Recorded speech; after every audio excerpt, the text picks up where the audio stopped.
still have questions about that night? I mean, is there anything about that night that you worry is still unexplained, or do you think there's a lot of things that are unexplained?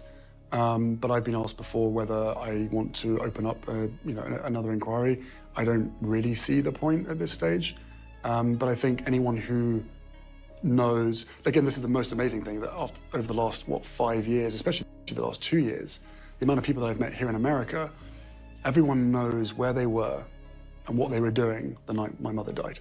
What did you make of it? Well, do you know what I thought? I thought poor Prince Harry has been so damaged by what happened to his mum.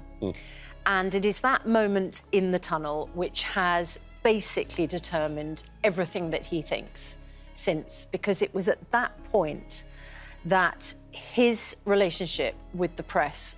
Inevitably, to think about Princess Diana's life is also to think about her sudden death in a car accident, the effects of which still reverberate in the royal family and beyond. After she married Prince Charles, the eldest of Queen Elizabeth II and Prince Philip's 4 children, in July 1981, Diana Spencer's entire life became tabloid fodder, from marital intrigue to their divorce and its aftermath. And his son, Prince Harry, now reliving all the unfortunate events that his mum endured, has come claiming that the royal family may have had a hand in his mum's death. So, how true is this, and what precisely made him think of that? Let's find out. Prince Harry has claimed that a lot of things are unexplained about his mother's death 26 years on, as he revealed new details about the royal family's response to the tragedy. The prince said he still had questions about why Princess Diana's driver lost control of the Mercedes she was traveling on when she was killed in Paris in 1997. Conspiracy theories about the accident in the Alma Tunnel have raged ever since, the most outlandish of them a suggestion by Mohammed Faye, whose son Dodi also died in the crash, that Prince Philip ordered the security services to assassinate the couple.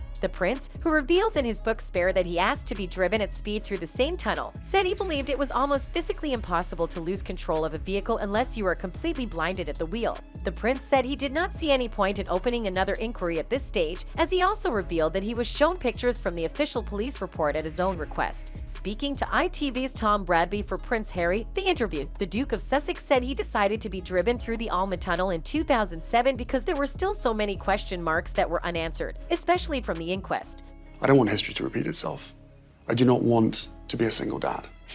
And I certainly don't want my children to have a life without a mother or a father. The relationship between certain members of the family and the tabloid press, those certain members have decided to get into bed with the devil, right? To rehabilitate their image. But the moment that rehabilitation comes at the detriment of others, me. He said he believed that if the paparazzi had not followed his mother's car, the end result would not have happened. He told Bradby, "There's a lot of things that are unexplained. I've been asked before whether I want to open up another inquiry. I don't really see the point at this stage." The princess's car crashed into a pillar in the middle of the tunnel as it was being driven at more than twice the speed limit by a Ritz Hotel security boss who was more than 3 times over the drink-drive limit. After being driven through the tunnel at the same speed, 65 miles per hour, the prince concluded that there was no danger of anybody losing control even after a drink or a couple of drinks. Almost physically impossible to lose control of a vehicle unless you are completely blinded at the wheel.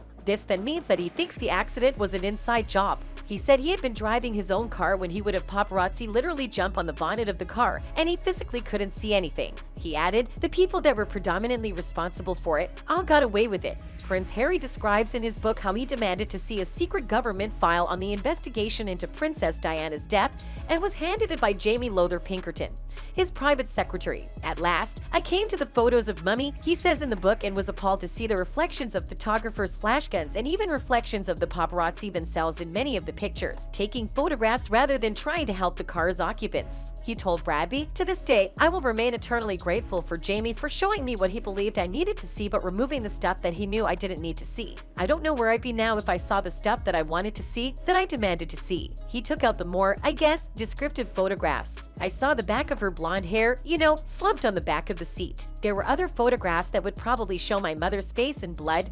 Those, I assume, were the ones that Jamie removed. I think at that point I was looking for evidence that it actually happened, that it was true. But I was also looking for something to hurt because at that point I was still pretty numb to the whole thing." That was my body, my nervous system just kind of shut down and said like, let's not go there. In his book, the prince describes the moment his father came into his bedroom at Balmoral and sat on the end of his bed to tell him that, I'm afraid she didn't make it. He told Bradby, sitting in that sunken bed at Balmoral Castle, I took myself back to that moment and tried to remember as much as possible. My father coming in his dressing gown and sharing that news with me and the compassion that I have for him as a parent, happy to sit with that for many, many hours, ringing up friends of his, trying to work out how the hell do I break this to my 2 sons. And I never want to be in that position. He said part of the reason he had moved his family to California was that, and I quote, I never want to be in that position. I don't want history to repeat itself. I do not want to be a single dad. In context, this statement means that whoever planned to kill his mom can still do the same to him.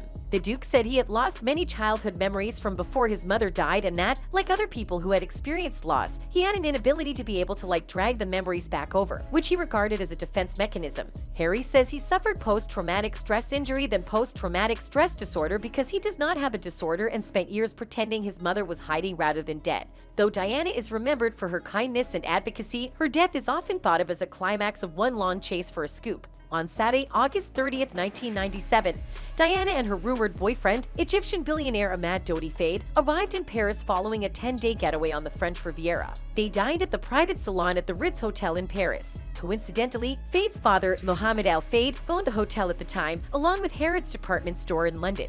A few minutes past midnight on Sunday, Diana and Fayed left the hotel and got into the Mercedes-Benz that was waiting for them, likely to travel to Fayed's private Parisian estate. Though the posted speed limit was 30 miles per hour, the driver, Henry Paul, reportedly approached the entrance of a road tunnel at Paris's Pont l'Elme, driving at approximately 70 miles per hour. According to reports, Paul lost control of the car and collided with a pillar in the middle of the highway. Paul and Fayed were pronounced dead at the scene, and Diana, still alive, was rushed to the Pitié-Salpêtrière hospital. Early reports said Diana suffered a concussion, broken arm, and cut thigh. However, the princess also suffered massive chest injuries. Operating for 2 hours, doctors tried and failed to get Diana's heart to beating properly again. She never regained consciousness. Diana passed away from internal bleeding at 4:53 on the morning of August 31st, 1997. But the events before and after the accidents are what are making Prince Harry distrust his own family and even made him denounce his royal duties and flee to America. What caused Henry Paul, the acting head of security at the Ritz Hotel and a licensed driver, to drastically lose control of the car? According to a statement from French authorities given after the crash, Paul's blood exceeded the legal blood alcohol limit. He had reportedly been drinking and driving recklessly, but was he acting alone? According to eyewitnesses, there was another element involved in the crash. Their black Mercedes was being pursued by paparazzi in cars and on motorcycles, hoping to snatch a photo of the princess and Fayed. To this day, conspiracy theories about the crash abound. While different, the theories share the same thesis: this was no accident. For example, Mohammed Al Fayed, Dodi's father, believes Diana was pregnant with his son's child. Another theory posits that Diana feared such an attack. In 2003, Diana's former butler published a note Diana had written soon after her divorce from Charles in 1996, at her lowest and most paranoid. I am sitting here at my desk today in October, she wrote, longing for someone to hug me and encourage me to keep strong and hold my head high. This particular phase in my life is the most dangerous. X is planning an accident in my car, brake failure, and serious head injury in order to make the path clear for Charles to marry. So, yes, Prince Harry has all the right to be paranoid about his own family. Whoever X is, it seems he or she really got into Harry's mind, so much so that he decided to abandon all the lap of luxury accorded to royal family members in favor of seeking a normal life elsewhere. Do you also share the thought with Prince Harry that Diana's death might have been organized by a member of the royal family? Let us know in the comments below. And that's it from us today. Until next time, bye!